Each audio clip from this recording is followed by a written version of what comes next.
Bienvenidos a El Amor que Vale. Estamos en la serie titulada La Encrucijada y hoy el sermón trata de un tema poco usual, pero necesario. Es el pecado imperdonable. ¿Cuál es el pecado imperdonable? ¿Es algún pecado inmoral? ¿Es algún pecado intelectual? ¿Es algún juramento abominable que alguien hace? Puede estarse preguntando, ¿he cometido el pecado imperdonable, pastor? Bien, creo que solo el hecho de que usted esté preocupado de haberlo cometido, el pecado imperdonable, muestra que no. Mas existe un pecado que cometido nunca será perdonado. Usted necesita escuchar este mensaje. Acompáñenos en este mensaje. El pecado imperdonable. Qué gozo pensar en la asombrosa, increíble, indescriptible gracia y amor de Dios que Él vierte sobre nosotros. Pero la triste verdad es que muchos que me escuchan no entrarán en la gracia de Dios, a menos que abandonen su pecado y reciban a Jesucristo como su Señor y Salvador personal. Y muchos están cerca de la fecha límite. Y si cruzan esa fecha, habrán cometido el pecado imperdonable. Y estarán tan en camino, tan destinados a ir al infierno en esta vida, antes de que mueran, sin ninguna oportunidad de redención.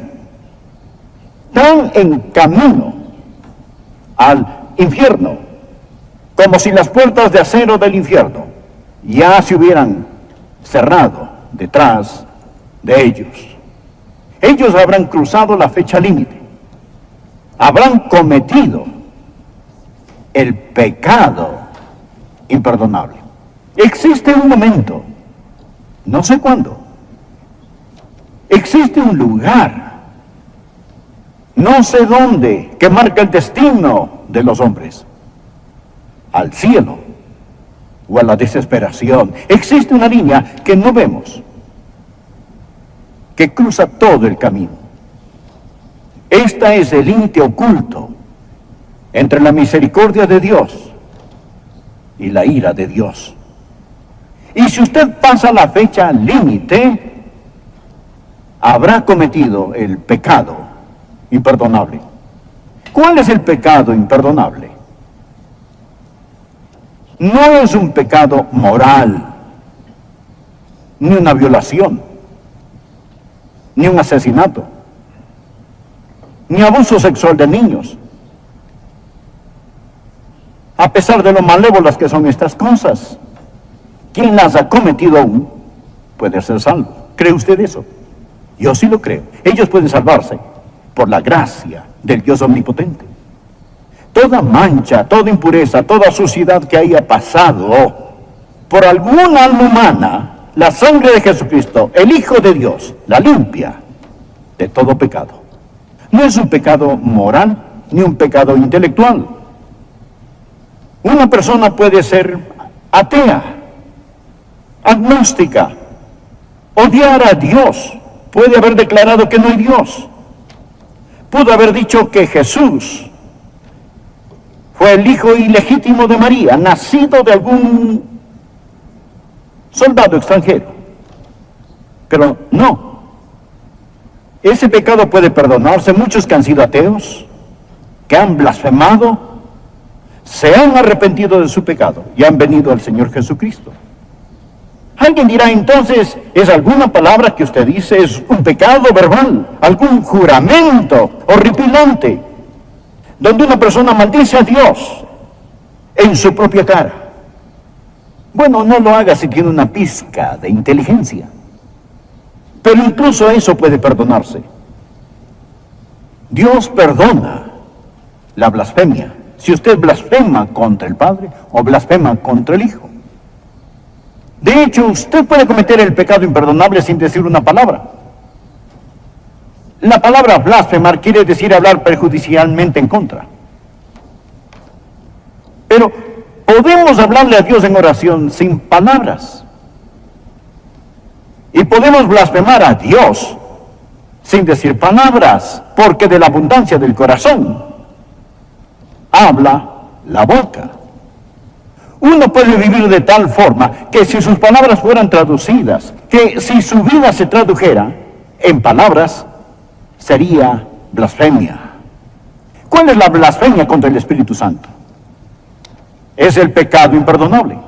Y vamos a ver en un momento que es atribuir al diablo la obra del Espíritu de Dios omnipotente.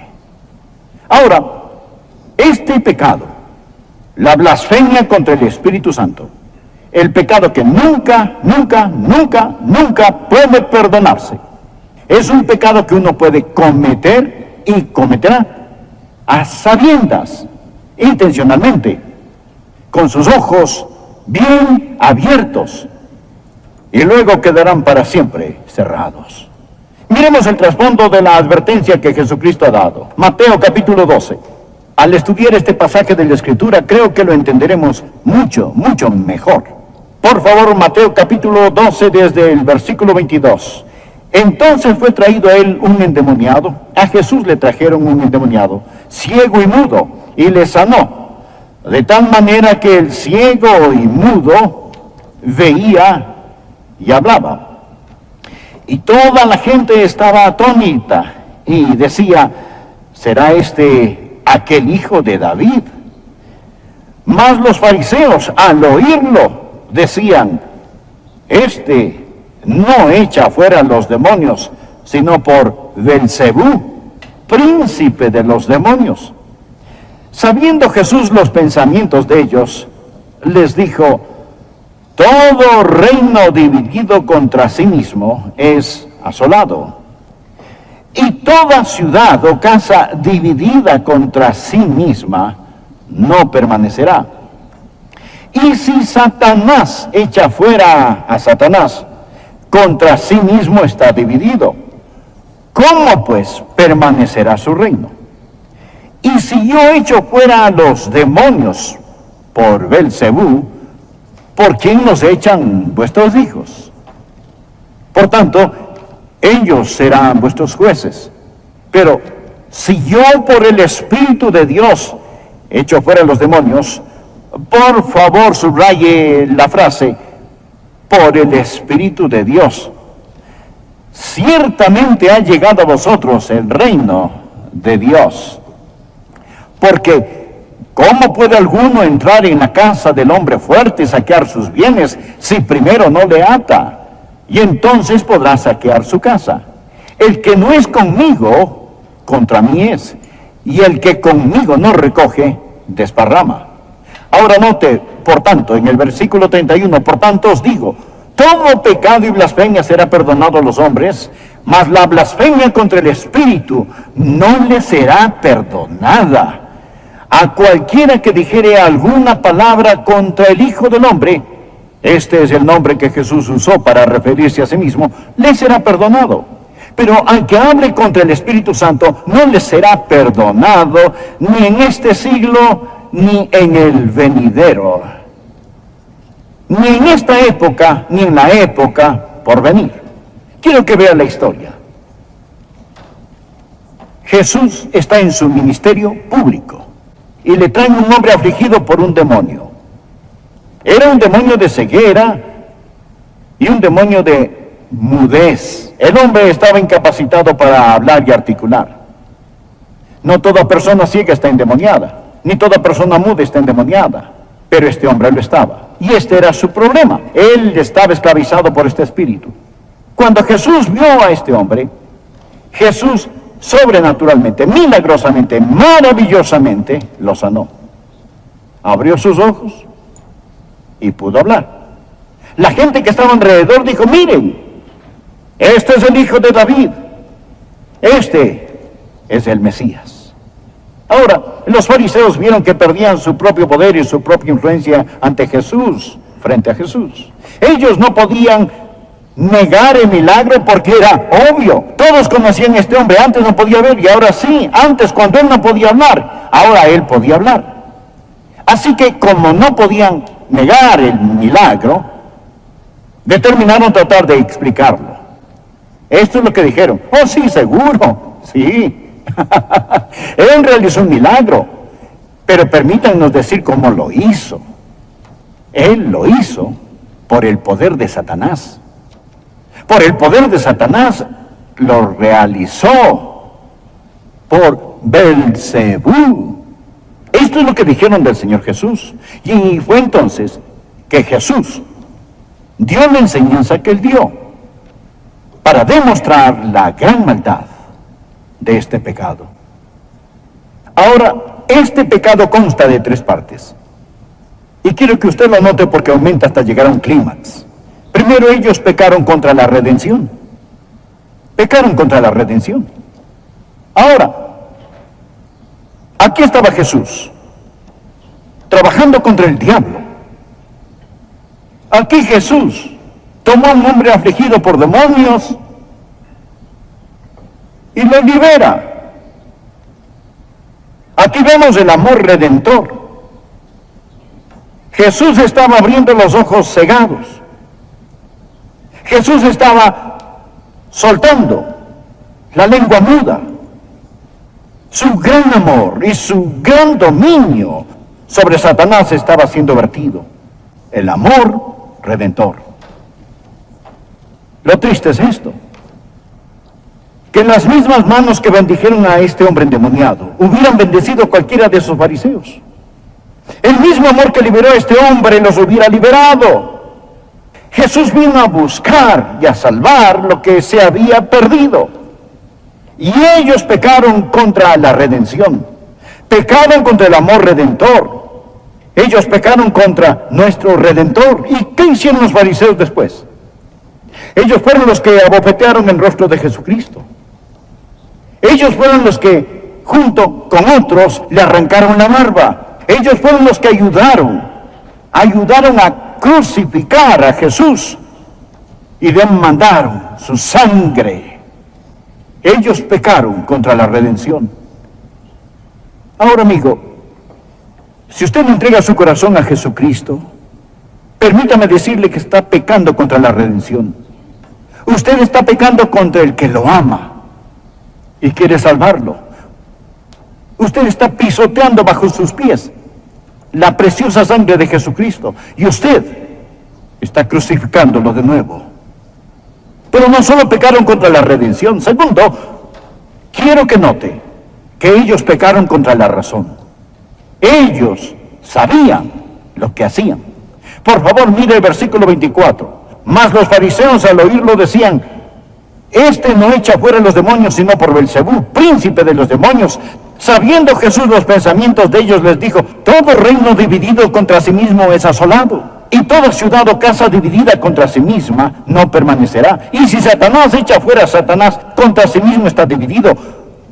¿Cómo pues permanecerá su reino? ¿Qué es lo que Jesús responde? Él dice: lo que ustedes hablan no tiene sentido. Dicen que yo por Satanás expulso a Satanás. Jesús añadió: el sentido común dicta que esto no es verdad. Una casa dividida contra sí misma no permanecerá. ¿Cómo echa Satanás fuera a Satanás? Jesús enseña: yo no estoy en colusión con el diablo, estoy en colisión con él. Nadie trabaja para el diablo echando fuera demonios, ni abriendo ojos ciegos, ni soltando lenguas mudas, ni dando gozo y paz. El ladrón no vino sino para hurtar y matar y destruir, dijo Jesús. Yo he venido para que tengan vida y para que la tengan en abundancia. Ahora, el caso es este. Ellos sabían lo que hacían. Usted no llega a ser un fariseo siendo tonto. Estos hombres eran intelectuales, pero crucificaron su razón para crucificar a Jesucristo. Ellos no solo pecaron contra la redención, ellos pecaron contra la razón. Le estoy hablando a algunos de ustedes hoy. Usted puede ser un banquero, un abogado, un profesor. Usted puede ser un hombre de negocios o mujer. Más sin embargo, usted va a crucificar su razón y decir no a Jesucristo. He sido pastor por mucho tiempo, como para no entender esto, que hay muchos que pisotean la razón hasta matarla para salirse con la suya. Piense, ¿qué es lo que Dios está pidiéndole que deje? ¿No es aquello que le hace daño o hiere? ¿Y le roba la satisfacción que Él quiere que usted tenga? El problema de estas personas es que ellas no solo pecaron contra la redención, un Señor que quiso amarlos, sino que también pecaron contra la razón. Isaías 1, versículo 18 dice, venid luego, dice Jehová, estemos a cuenta. Si vuestros pecados fueren como la grana, como la nieve, serán emblanquecidos. Si fueren rojos como el carmesí, vendrán a ser como blanca lana. Pero pecar contra la redención y pecar contra la razón no es el pecado imperdonable. Solo prepara el camino para este. Ahora permítame enfocar un poco más.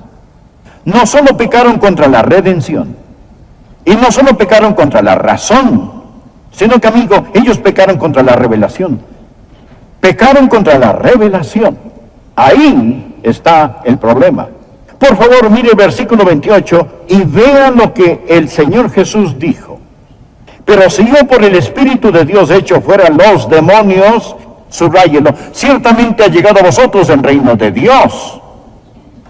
Ahí estaba el Rey, de pie en medio de ellos, Jesucristo, y ahí estaba el Santo Espíritu de Dios, trabajando a través de Él, y testificando por estas mismas señales que Él era el Hijo de Dios. El Espíritu de Dios estaba en acción en ese episodio, y su verdadera lucha fue con el Espíritu Santo. Jesús hizo lo que hizo. Por hombre ciego, abre los ojos del Espíritu.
Para que las personas puedan ver, para que puedan entender.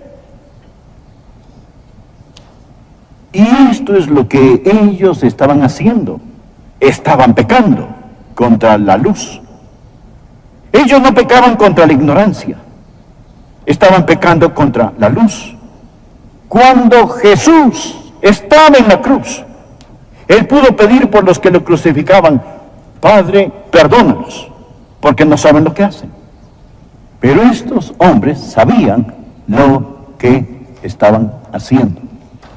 Verá, el ministerio del Padre es gobernar el universo. El ministerio del Hijo, junto con el Padre, es salvar. Pero el ministerio del Espíritu Santo es abrir nuestros ojos para dar la luz, ayudarnos a entender.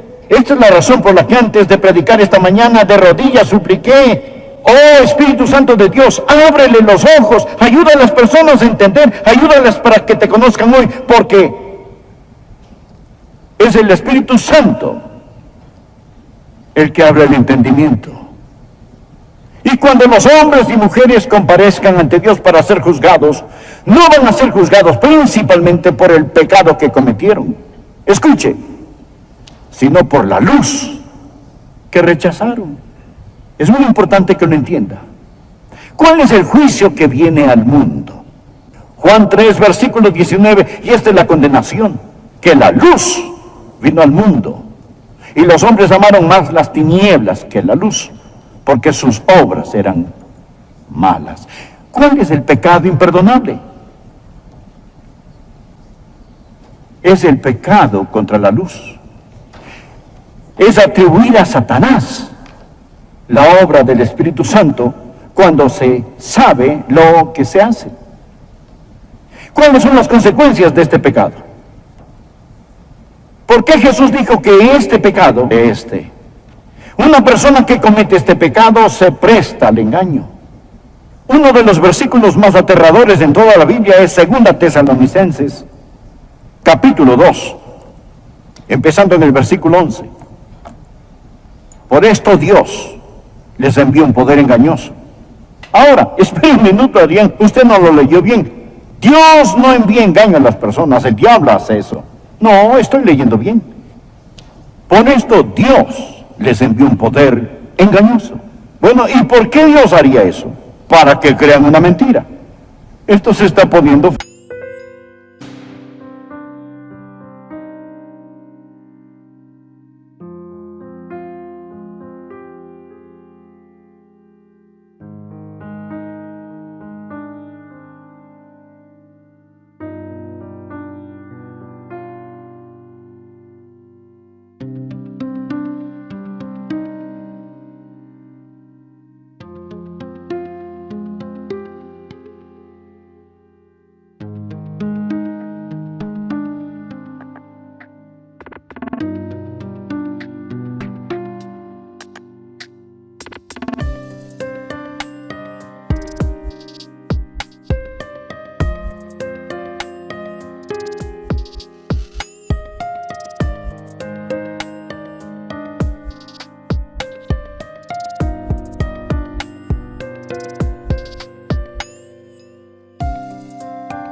Dios envía un engaño para que la gente crea una mentira, eso es lo que dice. ¿Por qué Dios envía engaño para que crean una mentira? Bueno, continuemos leyendo. A fin de que sean condenados. Va de mal en peor, ¿verdad? Si me escucha y siente el deseo más mínimo de entregarse a Jesucristo, se lo ruego, venga a Él. No endurezca su corazón. No deje que Dios le envíe un poder engañoso. No cruce la fecha límite. No peque contra tal luz. Hay millones en este mundo que gritarían de gozo al oír lo que usted está escuchando hoy. Que Dios le ama. Que Cristo murió por usted. Que Él invita. La Biblia